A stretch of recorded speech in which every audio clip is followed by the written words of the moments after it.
Good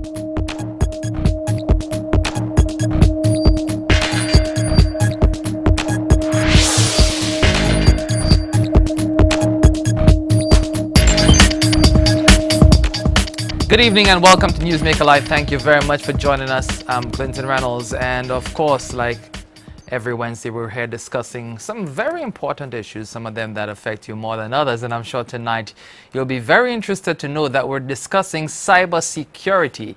Cybersecurity, and what does that mean? Well, I'm not an expert, so our expert tonight is the Javed Samuel. He is an expert. He works in the USA, Silicon Valley. MIT graduate. He also attended Oxford, huh? Yes, I do. Yeah, but he doesn't like to talk about himself, so I'll have to prod and push a little to get some information about him. We'll discuss where he has been, what he has been up to, and also his specific duties here on the island after being out for a little while with the government and seeing how we can beef up what we have locally. So welcome, Javed. It's nice to have you. Good evening, Clinton, and good evening to the rest of the public. It's great to be at Newsmaker Live tonight. Yeah, and I'm sure. When was the last time you were home? I was home sometime last year, since I come home once or twice a year. Okay. Yeah, so you have not lost your ties. You don't require a visa to come here or come back like some people do. And I do keep close ties with St. Lucia, so monitor news events and so on. That's good. That's good. And let's talk a little about your upbringing. You know, growing up, you're from the south of the island, obviously. Yes, I am. I'm from Auger in Vieux-Fort, so went to primary school at Auger Combined and did my secondary school at Vieux-Fort Comprehensive, where I did my A levels as well. And after that, I completed the rest of my education out of St. Lucia. So. Yeah, let's talk about the out of St. Lucia. You're an island scholar, are you? Yes, I am. So. Yeah, he doesn't like to talk about himself, so I'll have to ask him all the questions. And you decided to go into the field of information technology, and you studied at MIT. Tell me about MIT and your experience there. I enjoyed my time at MIT. It was obviously a change, a shift from the education system in St. Lucia to moving over to MIT, and there was a level of difficulty in change. But I really enjoyed the classes and the research I was able to take, the research I was able to participate in during my time there. And one of the most important things at MIT I got out of it was the friends and colleagues I was able to interact with.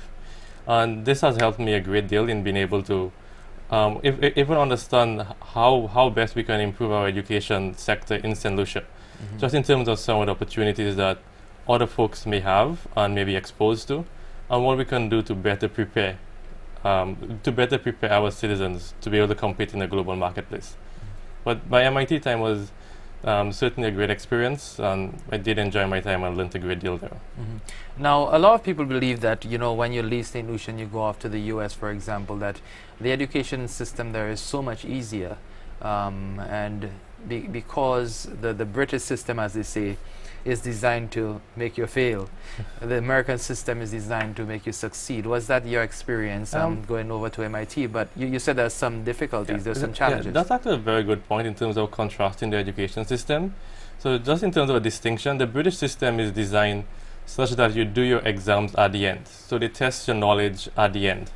The American system, or the American model, tests your knowledge throughout the semester.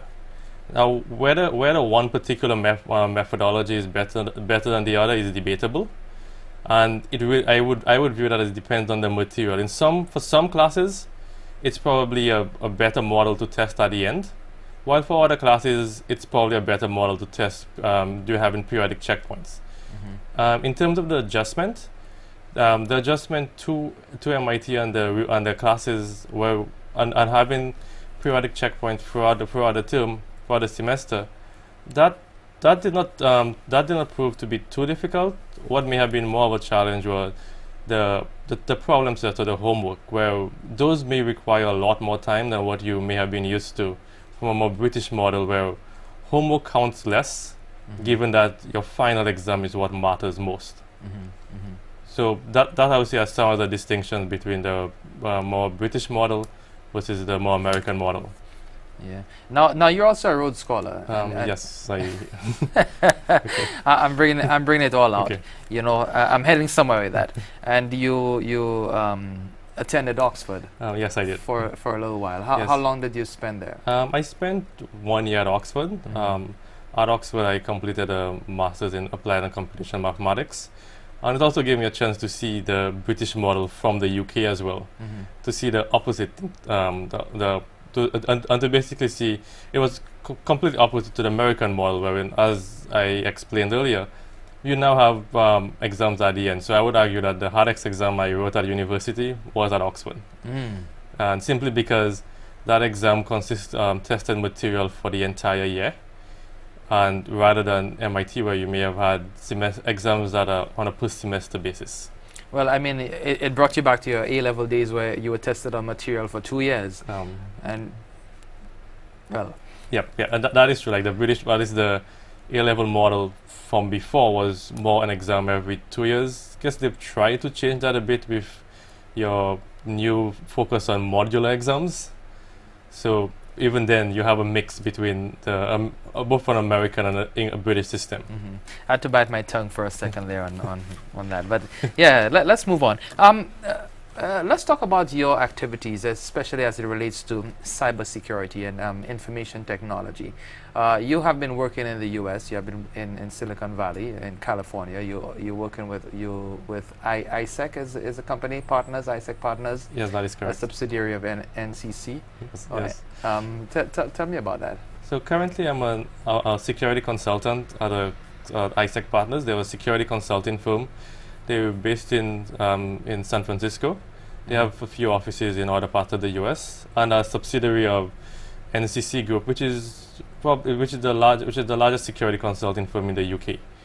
So my role there involves working with various clients and looking at the security problems, where I would review security architectures, design applications, and just basically prepare reports to help them address security vulnerabilities that they may have in their application and environment.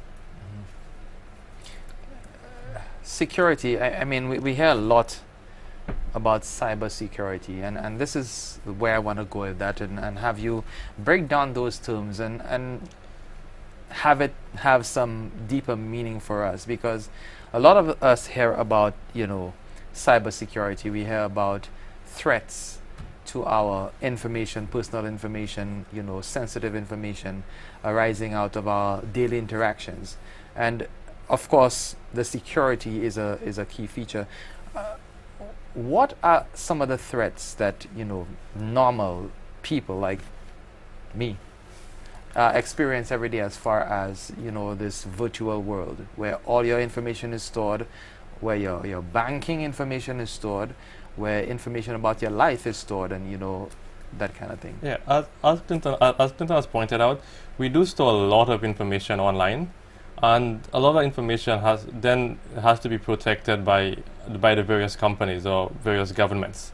So all that information that we in the older days, when more of our information was stored on paper, that while that could still be compromised, it's a lot more difficult to go compromise the paper store of data than it is to go compromise the data store. In terms of its applicability in the St. Lucian context, I'm sure that some of you may have received the notices of the recent credit card breach issue with a few of the banks in St. Lucia. And that's an example of what can happen when data is disclosed to some unknown attacker or some unknown adversary. And in that case, the banks had to respond by changing credit card numbers of a number of customers.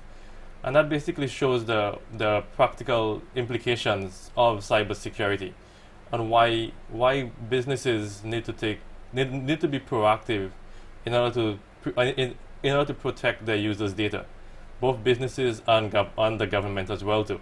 The government stores a lot of sensitive data about their citizens, and that data can be used in identity theft reasons. You've had instances of where developed countries have, for example, the move towards biometric passports.